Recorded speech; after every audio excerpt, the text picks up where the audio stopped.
Welcome back to Les Schwab Tire Center's Outdoor GPS, presented by Fisherman's Marine and Outdoor. Now it's time for your weekend tech tip, brought to you by Chevy Silverado. Welcome back, everyone. Thanks for joining us this morning. Now, we've got our Chevy Silverado Tech Tip of the Week. Like I've already mentioned, Rich V had sent this question in asking specifically about shot size, and then a couple of other questions about decoys, and then I'm going to elaborate a little bit into that. First things first, I'll say about shot size when you're talking about waterfowl, okay? There's a number of different materials that shot is made out of, right? Steel shot, which is by far a landslide, the most common shot that we actually use for waterfowl around the country, around the world. Well, not necessarily, well, here in the Northwest and the country. Steel, because of cost, is the most popular shot. Then you start getting into the elaborate or expensive, I guess is maybe the best way to put it, shot styles, which is bismuth, tungsten, and now pure copper, straight copper, not just coated bismuth, but just straight copper has now become a thing because bismuth has gotten so expensive that a lot of the companies that built their company on bismuth shot have had to make that change because of availability and just sheer expense. It just doesn't make any sense to have $1,000 case of ammo, which is quite literally where some of them would be. If you're familiar with what these shells cost, you know that bismuth and tungsten is extremely expensive. Now, the reason for that, for what you might be thinking, is that it's much closer to the lead density, where lead was the standard for 1,000 years or whatever the heck it was. Now we know better that we need to shoot non-toxic when you're talking about waterfowl, okay? So steel is the most common. So his question specifically to me was, what is it that I like to shoot? And then I'm going to kind of move on from there. So what I've got here, we'll get a shot with that Kershaw Tech Cam.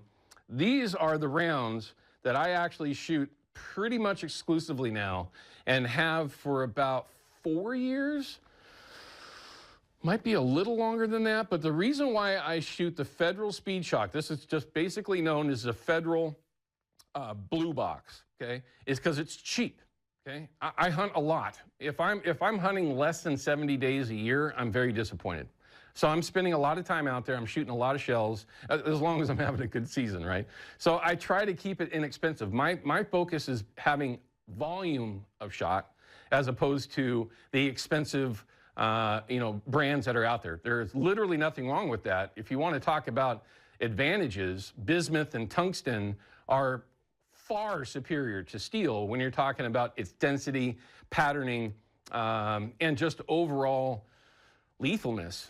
Those rounds, that shot is much more lethal than steel. But understanding all that, if you're just shooting steel and you're hunting ducks at least the way I like to, everybody's got their own way that they like to do things. My theory is I want the birds relatively close. I really never take shots outside of 30 yards. If I do, generally it's a follow-up shot that I'm taking. There are certain circumstances, locations, and that's really kind of how I determine if I'm ever going to shoot long, is where I'm at, right? If I'm in an area where taking pass shots is appropriate, then that's something that I may do. But typically I'm a decoy hunter and I want the birds settling up or at least relating to my decoys within that 30-yard window, right? And we'll get to one of his other questions here in just a little bit. So, Randy, what I shoot early in the season to start out, I'm shooting 3-inch number 3s, okay? Now, the reason why I like the 3s early in the season is that the birds are what we would call softer, right? They don't have all the thicker down on them yet. Now, some of the birds that we've seen that are migrators, because you can certainly tell the difference between a local bird and a bird that's worked their way down from the north already. And we've seen a handful of those, and I'm sure there's a lot more around. But as the season progresses, those birds become a little bit tougher. Their feathers are usually the same, but they get a little bit more down on the inside. That takes a little bit harder of a hit to be lethal, and that's the whole point of it, right? So early in the season, I like shooting 3s. I get a really good pattern with it. You get a few more pellets in there, and with the softer bird, 3s are perfect, and I have a very consistent pattern, and we're going to get to that as well. It's just a really good round. As the season progresses, when we get into December, things start getting a little bit colder. Maybe I notice that the birds might be taking that hit a little bit more than they may early on. I'm going to a 2, okay? So from 3-shot to a 2-shot is the only progression that I make. And I always shoot the same ammo, which is one of the most important things that you can do to be consistent, Randy, is to shoot the same speed and the same ammo if you can, right? Now, myself, I buy everything by the case. I buy 2 or 3 cases of 3s, 2 or 3 cases of 2s, so that I always have the exact same round through the entire season. I don't want to jump around from 1450, which is the feet per second, to say this one here, this is a Rio, which is not bad ammo, okay? It's not great. It's also very inexpensive ammo overall, or at least in comparison to some, but it's 1,300 feet per second. That's a full 150 feet per second slower.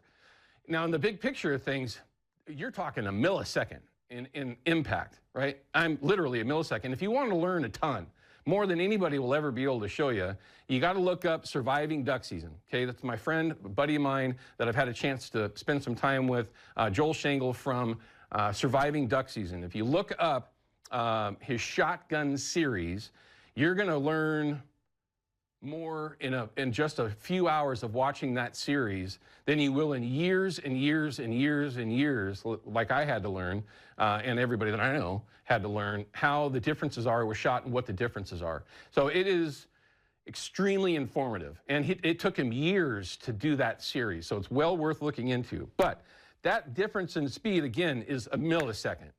A lot of people might think it's more than that, but it's not. It's actually a millisecond. In that series, you'll see exactly what I'm referring to.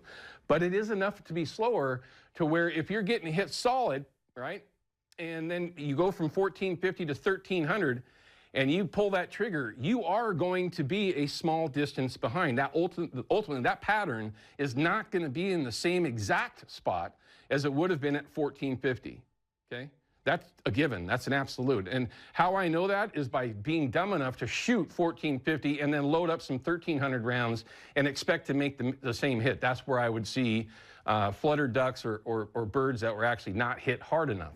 So I always shoot the exact same round. Now, you can do the opposite of that and shoot nothing but 1300, because this is actually a lot heavier. The 1450 is 1 1/4 ounce. This is 1 3/8.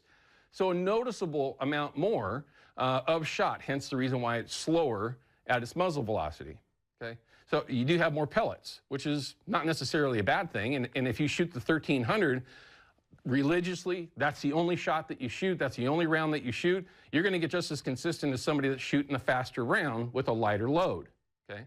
Again, these are in 3s. 3s in a heavy, I mean, that's a devastating round. But for me, I like to stick with the 1450 just because that's what I'm comfortable with. My lead is automatic. I don't think about it, which is part of the problem. You never want to think about it. It needs to always be something that's very instinctual, right? With the 1450 that I shoot year after year, no matter what the shot size is, my shots are, you can get pretty consistent. Anything above a 50% hit rate is pretty darn good, and that's really what you want to strive for. Again, that also falls down to range, right? Not taking insane shots outside of 40 yards. I mean, again, that's literally a last ditch, oh my goodness, make sure to put them down kind of a scenario, at least for me. Again, everybody's different. Everybody has their own take. So back to the shot size. 3s in the beginning of the season, 2s to the latter part of the season, and back when I actually used to hunt geese, which I haven't actually targeted geese in a decade, maybe a little less than that, but I just don't hunt geese. All I shot for probably a decade prior was 1 1/4 ones. Well, ones are very difficult to get these days, and ones is kind of that happy medium between a 2 and a 4, or excuse me, a 2 and a BB, obviously based on the shot size. Matter of fact, we're going to head over there in just a second. But ones is a shot that you can use for everything, from ducks, small ducks, big ducks, to geese, because you got that little bit larger diameter. And they pattern better, at least they have for me in the past, when you're talking about patterning BBs as opposed to 2s and 1s. That all falls down to your choke tubes, and again, that's something we're going to talk about as well. But heading over here, just to give you a quick idea, Randy, on the shot size differences. Now, obviously, this is not the actual size, right?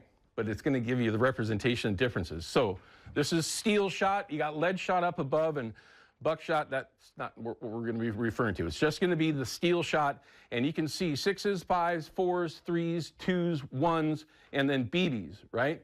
Anything past BB, forget it.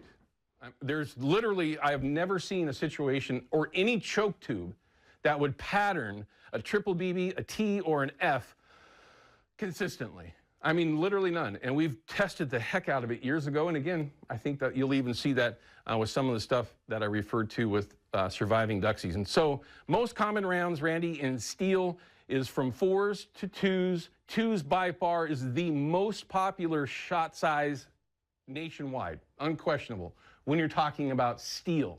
If you start talking about bismuth or tungsten, one of my very good friends shoots a 28 gauge, had a shoulder issue, cannot shoot a 20 or a 12, shoots a 28, which feels like a 22, and quite honestly, maybe even a little less than that. It's pretty impressive, actually. But he shoots 9s in a TSS, which is a tungsten round, and is absolutely lethal with that thing. I mean, shoots as good or better than anybody that I've ever been around, and he shoots a 28 with 9s. 9s, if you want to get an idea, when you're talking about, I just saw right here, 9s in a lead shot is going to be closer to the tungsten size. I mean, they are just tiny little, but they have incredible energy. Their mass in tungsten and bismuth is nearly double that of steel. Okay, hence the reason why we want a larger pellet size. So that is kind of just a quick rundown on that. When we come back, I want to talk a little bit about choke tubes, which I think is extremely important when we're talking about this, and just kind of reiterate or address one of his questions about decoys. So we'll have that when we come back. Outdoor GPS is brought to you by Chevy Silverado and the impressive Turbo Max engine. Flex your muscle with the strongest, most advanced Silverado ever. Official truck of Outdoor GPS.